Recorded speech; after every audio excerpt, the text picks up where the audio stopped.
안녕하세요. 장두식 변호사입니다. 저는 대한변호사협회에서 인증을 받은 가사법 전문 변호사입니다. 오늘 제가 준비한 사건은요, 2025년 3월에 1심 판결 선고를 받은 이혼 사건인데요. 한 남자와 두 번째 이혼 소송을 하게 된 여성의 이야기에 대해서 좀 설명을 드리려고 합니다. 이분은 남편이랑 2001년에 처음 결혼을 하셨어요. 해서 아이를 2명 낳고 살다가 한 10년 정도 살고 이제 결혼 생활을 하다가 남편의 어떤 폭언이라든지 아니면 이제 외도 이런 문제들이 겹치면서 도저히 살 수 없겠다라고 생각을 해서 협의 이혼을 하셨습니다. 여성분 입장에서는 사실 이미 이혼을 한 상황이지만 어쨌든 아이들의 아버지다 보니 마음이 흔들려서 재결합을 하게 됩니다. 그런데 흥미로운 사실은 재결합을 하면서 남편분께서 아내분 명의로 택배 사업자 명의를 하나 내달라고 말씀을 하세요. 그러면서 이제 여자 쪽 집, 처가 쪽에도 일부 돈을 빌립니다. 그래서 택배 사업을 시작을 해요. 그리고 여성분도 이 택배 사업장이 어떻게 보면 이제 가정의 주 수입원이 되니까 함께 일을 하면서 일을 많이 도와줘요. 그런데 문제가 뭐였냐면 이게 택배 사업장을 통한 사업이 어느 정도 정상 궤도로 돌아가고 이 여성분이 사무실에 상주하면서 거의 모든 일을 다 보시다 보니 남성분의 기존에 갖고 있던 그런 안 좋은 기질, 외도 성향이 다시 또 발현된 겁니다. 2022년, 23년 들어서면서부터는 아예 그 상간녀죠. 술집 여자랑 아예 바람이 나서 가정을 새로 차려버렸어요. 일종의 두 집 살림을 한 거죠. 근데 저희 그 의뢰인 입장에서는 이 택배 사업장이 본인이 일을 하지 않으면 돌아가지 않을 만큼 이제 경제적인 의존도도 높고 본인이 일을 해야 되니까 남편이 그 택배 사업장에 신경을 쓰지 않으니 더 스트레스를 받으시는 거죠. 결국 참다 한 남자를 상대로 두 번째 이혼 소송을 할 수밖에 없는 그런 상황이 돼서 저를 찾아오셨어요.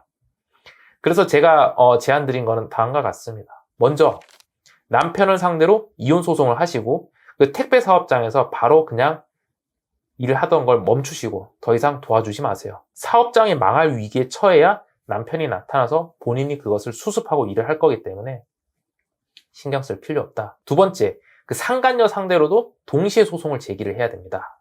라고 안내를 드렸어요. 왜냐면 이 두 사람이 같이 있으면서 틱톡으로도 영상을 찍고 인스타그램에도 그 여성분의 사진을 올리고 저희 의뢰인한테도 우리 같이 있다 이러면서 막 사진을 보내면서 거의 조롱을 하고 놀리는 수준인데 이거는 더 이상 참을 수가 없기 때문에 두 명을 상대로 한꺼번에 소송을 걸자고 했어요. 특이했던 거는 상간녀 같은 경우에는 우리가 일반적으로 알고 있는 일반 통신사를 쓰는 사람이 아니어가지고 주소지를 조회하려고 막 신청을 했는데 SK텔레콤, KT, LG U+가 아닌 알뜰폰을 쓰고 있는 사람이어서 저희가 그 시중에 등록되어 있는 거의 모든 알뜰폰 사업자에 이 번호를 쓰고 있는 여성의 주소를 조회해달라고 한 20군데 보냈어요. 20군데 정도 보내서 겨우 회신을 받아서 소장을 보내고 재판을 시작했습니다. 상대방은 본인의 재산 기여도가 있고 그 다음에 상간에 대해서는 잘못은 했지만은 여성도 돈이 없다.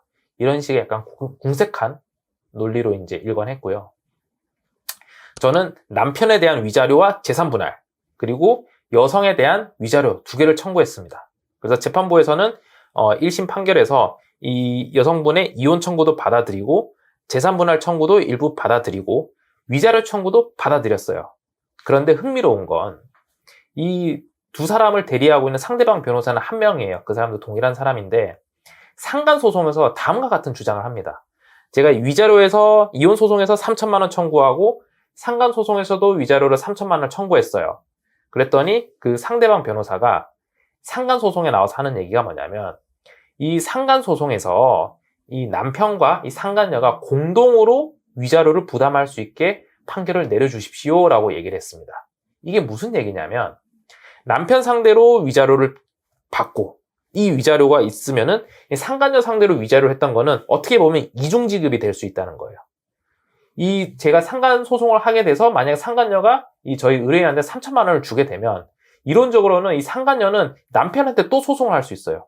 왜냐면 같이 바람 폈으니까 둘이 잘못해서 함께 3천만 원 책임을 지었기 때문에 내가 3천만 원을 저희 의뢰인한테 주게 되면은 그 중에 1,500만 원만 자신의 잘못이고 나머지 1,500만 원은 남편이랑 같이 잘못을 했기 때문에 이 사람 상대로도 내가 구상권을 행사할 수 있는데 이 문제가 발생할 수 있기 때문에 판사한테 상간소송에서는 이 두 사람의 공동 책임으로 부담하라라는 판결을 내려주십시오라고 이제 얘기를 했어요. 1심에서 위자료에 대한 부분만 말씀드릴게요. 1심 판사께서는 어떻게 판단했냐면은 이혼 소송에서 위자료는 2,500만 원으로 받고요. 그다음에 상간 소송에서는 2천만 원으로 받습니다.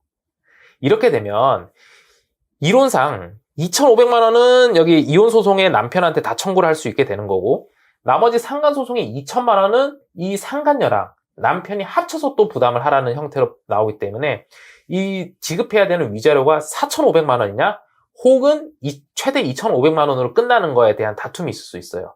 그래서 이제 상대방 변호사랑 이 부분에 대해서 서로 이제 이견이 있어서 얘기를 주고받았는데 지금 현재 진행된 거는 어떻게 정리가 됐냐면 일단 상간녀 소송에서 2천만 원 나온 거는 이자까지 쳐서 이미 다 지급을 했어요.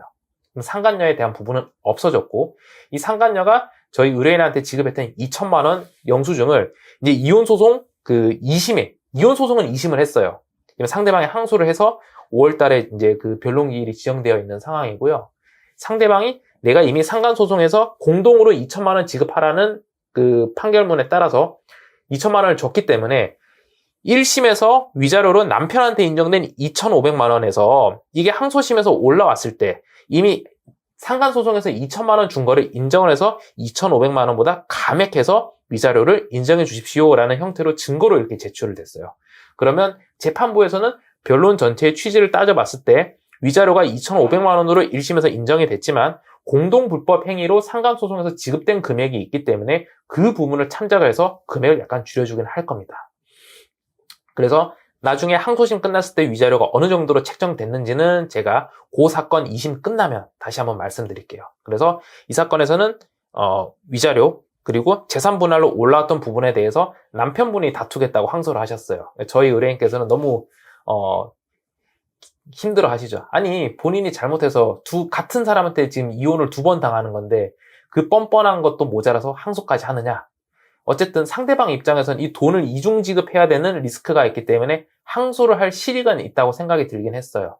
그리고 추가로 이 소송을 하는 과정에서 딸이 최초 1심 소송할 때 1년 동안 고3이었어요. 그래서 제가 여기서도 임시처분과 관련된 그 사전처분 신청서를 제출을 해서 1년 동안 그러니까 이혼 소송이 진행되고 있는 동안에는 월 200만 원 임시 양육비를 받도록 이제 다 지급 결정도 받았고요. 이 둘째 막내가 성인이 될 때까지 만 19세가 될 때까지 월 200만 원 양육비도 모두 지급받고 1심 소송을 끝냈습니다.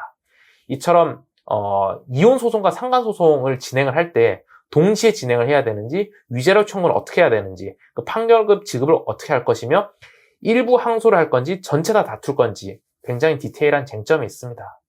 이런 유사한 상황에서 그 한 사람을 상대로 두 번째 이혼 소송을 해야 되는 그런 상황에 처해 있다면 언제든지 연락해 주시기 바랍니다. 제가 전문적인 의견을 전달하도록 하겠습니다.